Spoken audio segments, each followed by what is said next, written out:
What if the global financial system isn't collapsing, but quietly changing hands? What if everything you've been told about the strength of the US dollar is only half the story, and the other half is unfolding in silence, behind trade deals, bond markets, and gold reserves? What if the real war of the 21st century isn't fought with armies, but with currencies? Because while us politicians argue on TV, China has been quietly buying land, minerals, ports, gold, and influence. Not with tanks, not with missiles, but with money. And the world is starting to tilt. So before we even begin, answer this for me.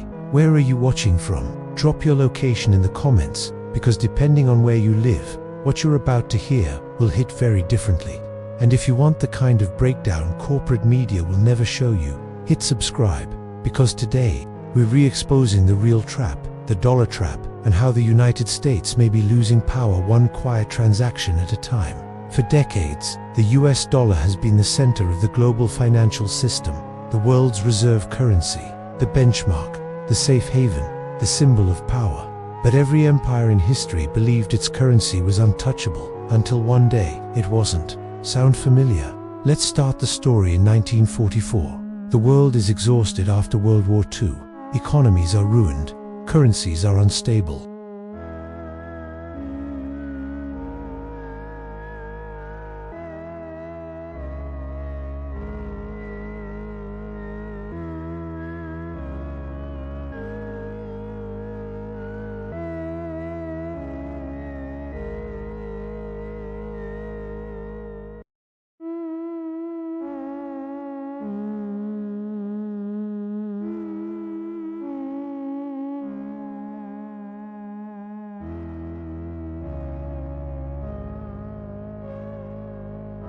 By the late 1960s, countries were demanding gold in exchange for their dollars, and the US couldn't keep up. So in 1971, President Nixon closed the gold window, ending the convertibility of dollars into gold forever. A global shock, a new era. Sound familiar? From that moment on, the dollar was backed by nothing but trust, by belief, by the idea that the United States was stable, powerful, and dominant enough to justify a currency with no metal behind it. And for a while, it worked. Then came the next silent shift.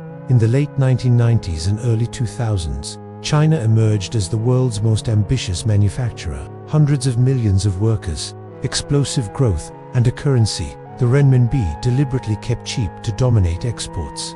The US dollar poured into China, trillions of it. And what did China do with those dollars? They didn't spend them. They stacked them. They accumulated US Treasury bonds like a strategic weapon. They loaned America its own money back, becoming one of the largest foreign holders of US debt in history. Sound familiar? Because empires always repeat this pattern. The rising power funds the declining one, right before the shift.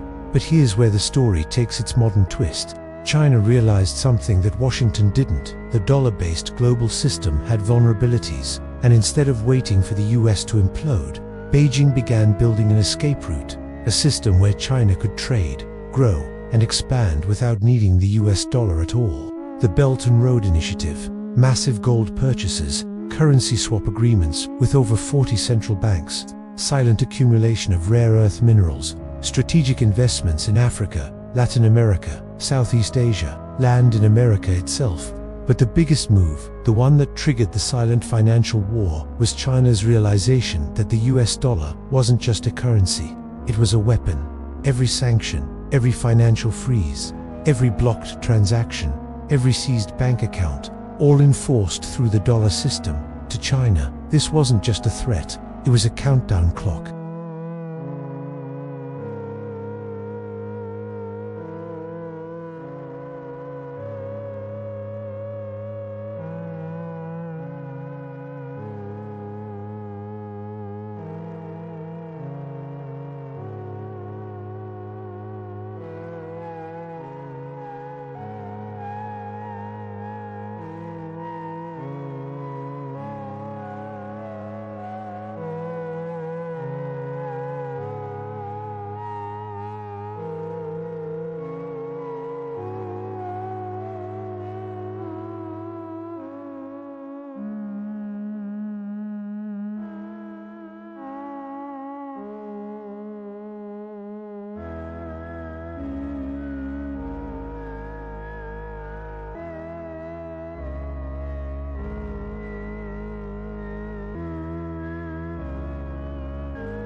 It's about dependence. The United States depends on China's goods, factories, minerals, and debt. And China depends on the US dollar, for now. But one dependency is shrinking, and the other is growing. And in financial history, the side losing leverage is always the one caught by surprise. Here's the truth almost nobody says out loud. The most dangerous battles of the 21st century aren't fought on land, sea, or air. They're fought in spreadsheets, clearinghouses, digital ledgers, and silent currency deals signed in hotel rooms at 2 a.m. And the United States, the country that once dictated the rules of global finance, is now playing defense, because we're entering the age of the dollar trap, a system the US built to control the world, that may now be turning against it. But to understand how this trap works, you need to know the mechanism China is using to quietly rewire global power: dollar recycling inversion. This is the turning point. This is the mechanism the media never explains. This is the financial weapon China is using to reverse the global order. Here's what it means. For decades, countries earned US dollars through trade. They would then recycle those dollars back into America by buying US Treasury bonds. This funded the American lifestyle: cheap goods, low interest rates, endless borrowing. China was the biggest participant of all. At its peak, China held over $1.3 trillion in US debt. In other words, China financed Washington's spending. They lent America its own money back. But then something changed quietly, suddenly, and with enormous consequences. China stopped recycling dollars and started redirecting them. Instead of loaning money back to the United States, China began buying ports in Greece, mines in Congo, oil in the Middle East, farmland in America, energy grids in Europe, entire cities in Africa. And instead of holding dollars, China began converting them into gold at a speed the world hasn't seen since the 1970s. China's gold holdings have surged by over 50% in just a few years. And that's only what they admit publicly, unofficially. Analysts estimate China may be hiding 20,000 tons of gold off the books, more than the United States itself. This is the mechanism the US never prepared for. A reversal of the recycling system that kept the dollar on top. But that's only half the twist. Because while China was redirecting dollars, they were also building something even more dangerous. A new trade system where countries don't need the dollar at all. The Petro-Yuan deals with Saudi Arabia. The digital yuan pilot for cross-border payments, bilateral currency swaps with over 40 countries, the BRICS settlement system, the Shanghai Gold Exchange, piece by piece, transaction by transaction. China is carving out an alternative universe, a financial infrastructure where the United States has no control.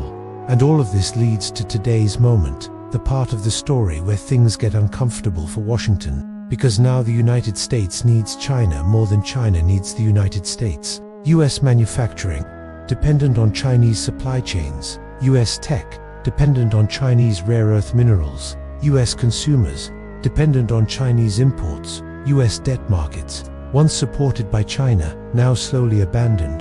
Here's the stat that should terrify policymakers. China's holdings of US debt have dropped by over 40% in the last decade. That's not a small signal. That's an exit strategy. And while America debates headlines, China is securing influence through hard assets. Over 150 ports around the world, control of 80% of global rare earth processing, ownership of farmland inside the US, a growing military presence near key trade routes. This is not random. This is not chaotic. This is not accidental. This is a long-term power shift hidden inside a simple question.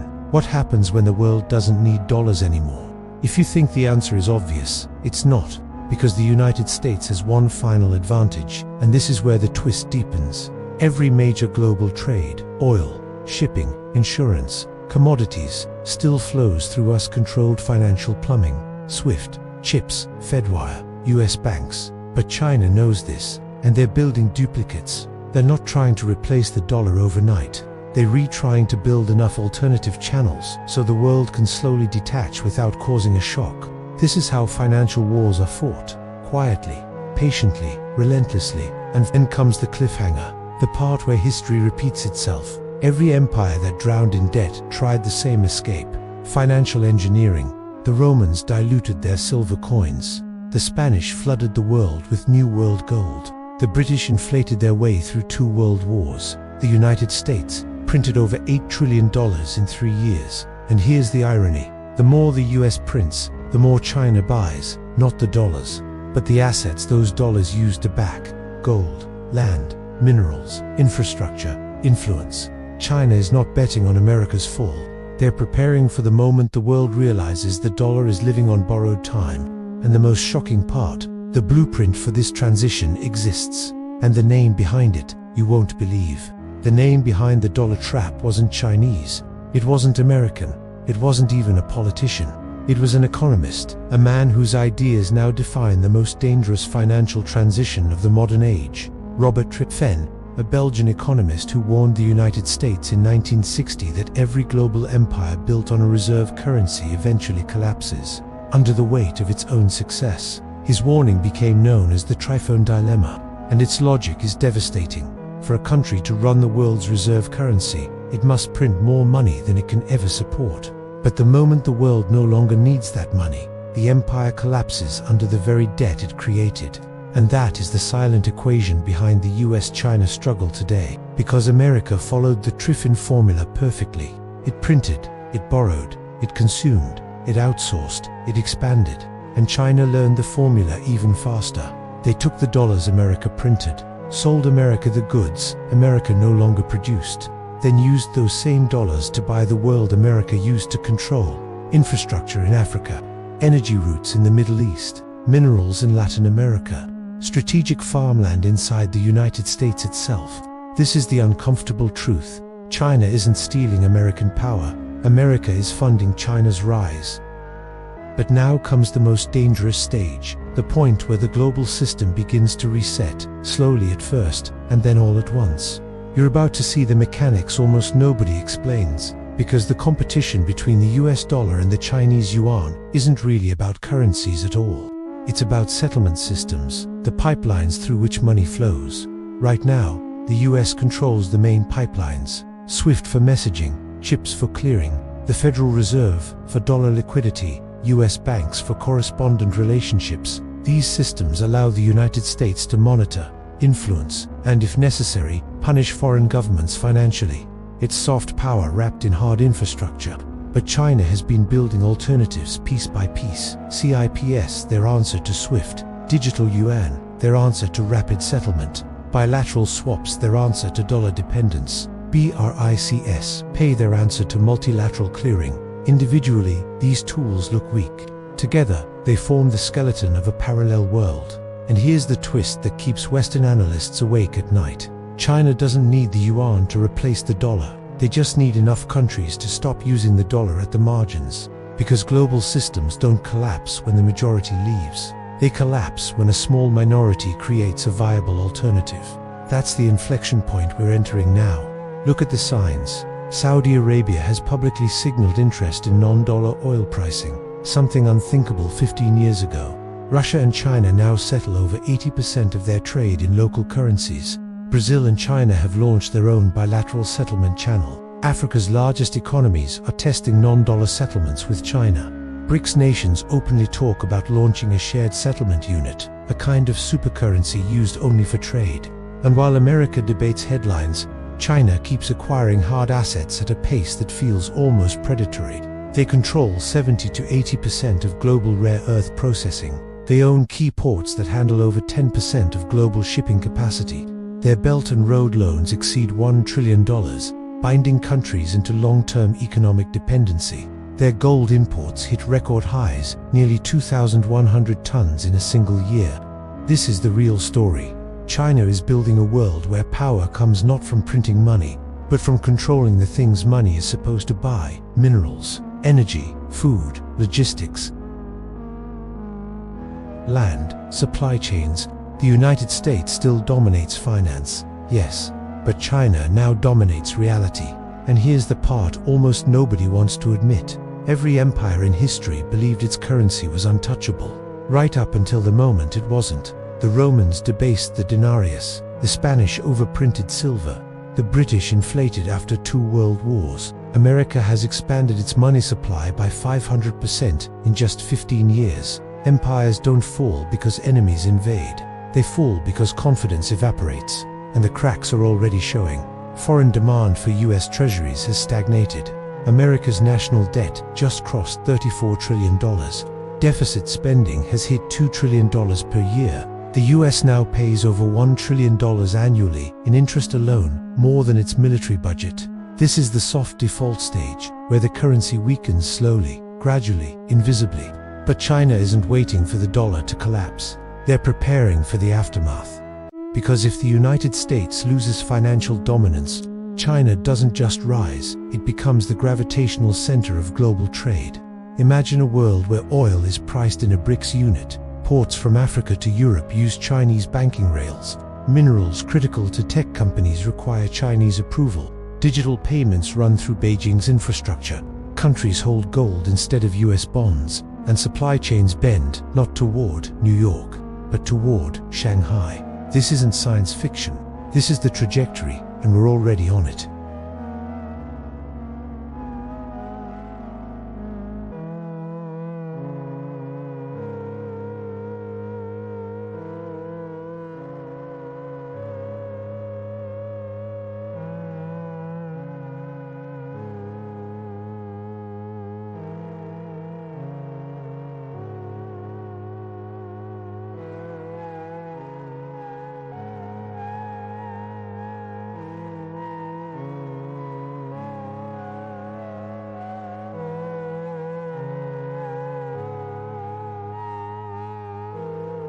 Countries quietly stop settling oil in dollars. Trade bypasses New York. Gold becomes the hedge of choice. And America's financial influence shrinks without a headline, without a crisis, without a moment the world can point to and say, that was the day it changed. Because the end of a reserve currency isn't a single event. It's a long decline disguised as normal life. And that is the real dollar trap. Not just that the United States built a system it must now maintain forever, but that China learned how to use that system to buy the world America once controlled. So here's the question you need to ask yourself. Are we witnessing the natural end of an empire, or the strategic rise of the next one? Because in a world where money is power and power is shifting, the only thing more dangerous than not knowing the truth is trusting a system built on borrowed time. If you're watching this, share your thoughts in the comments. I want to know what country you're rewatching from and how you see this shift playing out. And if you want more unfiltered breakdowns of the financial battles shaping our future, hit subscribe. Because the next chapter of global power isn't written in treaties or speeches, it's written in currency, and the writing is already on the wall.